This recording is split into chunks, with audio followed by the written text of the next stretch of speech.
At the top of a jagged mountain stood the village of Paperlee. All its houses were made of paper. Delicate paper trees let sunshine through to the pretty streets. The villagers of Paperlee were paper thin and paper light. They led happy lives apart from their fear of the wind. At a young age, they learned to carry stones in their pockets when the late summer wind blows.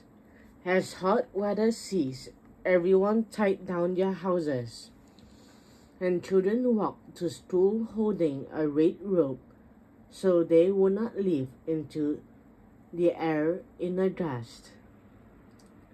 The wind came every year and lasted for 5.5 days. This is how it had always been. On clear evenings, the villagers could see the lights of another village on a neighboring mountain across a deep chasm. That village was Paperlee. Its name was the only thing anyone knew about it. Everyone in Paperlee enjoyed the paper craft called tirigami, and there was one child who had a special talent for cutting and folding. Her name was Anya.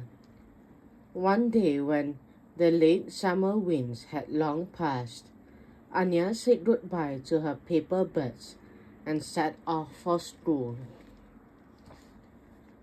She had not walked far when a great blast of air knocked her over, scattering books, scissors, paints, and pencils. But this is not the season for wind, she murmured as she picked up her belongings. How strange. At school, she told her teacher, "The winds came months ago," the teacher replied. "You have such an imagination, Anya." Her parents said the same, but Anya knew something was not right. Over the following days, one villager after another was blown over. Soon everyone in Paperlee felt anxious and carried stones in their pockets. What could be causing this strange weather? The people of the village came together to study and measure the whirring wind. Through binoculars, they saw new windmills on the neighboring mountain. Perhaps the people of Paperlee are creating this wind to spin their new windmills, the villagers said to one another. We have never met them. Perhaps they do not care if we are whirled away. A week passed and the gust grew stronger. The paper houses trembled, the trees bowed over. Going out was sometimes impossible. Anya had been thinking hard. The next time the villagers gathered, she spoke up. "We need to go to Paperlee and talk to the people," she said. The others replied that no one could get over the chasm. "I can imagine a way," said Anya. She explained that if they folded a long piece of thick paper over and back, and cut shapes from it, they could make a bridge that would stretch between the Paperlee mountain and the Paperlee mountain. Everyone shook their heads, even if they did make such a bridge. How could they attach it at the other side? But Anya knew who might help them. She paid a visit to the crane, a big clever bird who nested nearby. With a plan agreed, Hope returned to Paperlee. The villagers joined together to make the biggest tirigami craft work together. Anya showed them the shapes to cut with the giant scissors. Early the next morning, everyone gathered on the cliff edge of the mountain, looking towards the lights of distant Paperlee. They tied one end of the paper bridge to a huge boulder. The train held the other end in its big and great wings beating, flew out of the chasm between the mountains. The lacy paper bridge unfolded bit by bit. As each fold opened, the villagers of Paperlee held their breath, hoping their great construction would not tear. The pale bridge floated in the dim air, its end out of sight. At last the train returned, saying it had looped the far side of the bridge over a tall tree on the Paperlee mountain.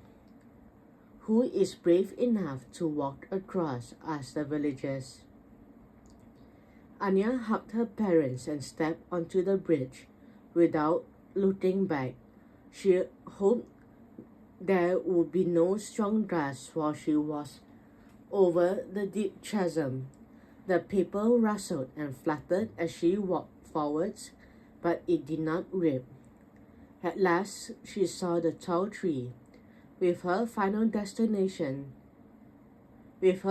strides, Anya leaned forward, reaching for a thick branch. It was the hardest, heaviest, roughest thing she had ever touched. A hand stretched out of the leaves, took firm hold of hers, and put her to safety.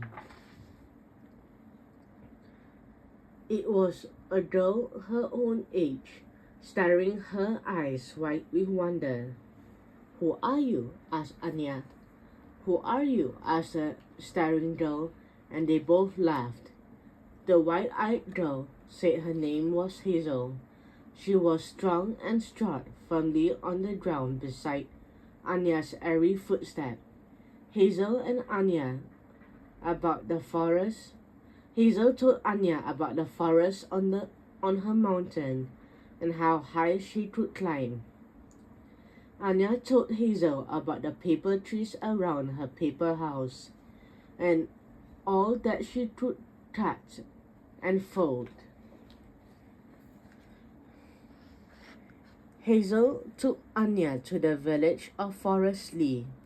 They walked among trees with thick, solid trunks that stood steady in the breeze. Anya was surprised to discover the houses were built high in the branches.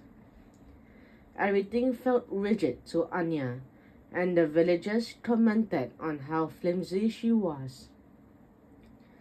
They looked worried when Hazel told them about the new bridge, but Anya was determined to talk with them.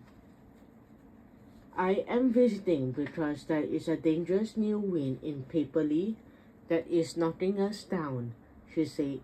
"Do you know what has changed the weather?"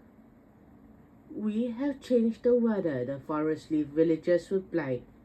"We have paid the elephant brothers to come from their own land to blow our windmills. Your elephant-sized wind is too strong for Paperlee," Anya told them. "But you see," explained Hazel, "when our windmills turn, they grind wheat into flour for baking breads, cakes, buns, and cookies." "I do not know bread or cookies." Anya could smell something delicious, yet she pressed on. "Could you take me to meet the elephants?" she asked bravely. The brothers sounded like they could flatten her in a path.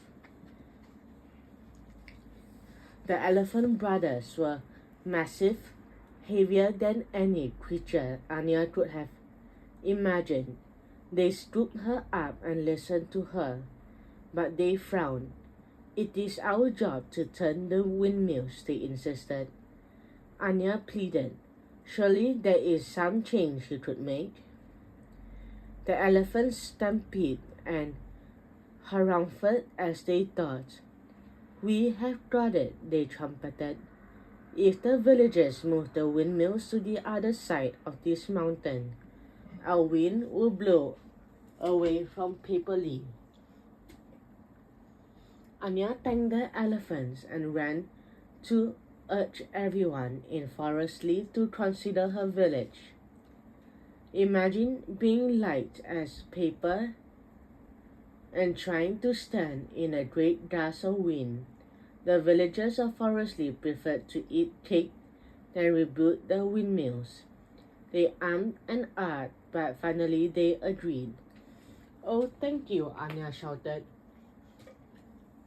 And she rushed back across the bridge full of joy because her family and friends did not need to fear the strong winds anymore. Soon the others crossed between the mountains, and the people of Paperlee and Paperlee decided to strengthen the bridge. They built firm wooden railings along its pretty paper sides. The two villages shared kirigami craft and cookie baking, kite making, and tree climbing. Anya and Hazel played together whenever they could. Many others also found new friends across the chasm, and there was no more wind in Paperlee, except in late summer for 5.5 days, just as there always had been.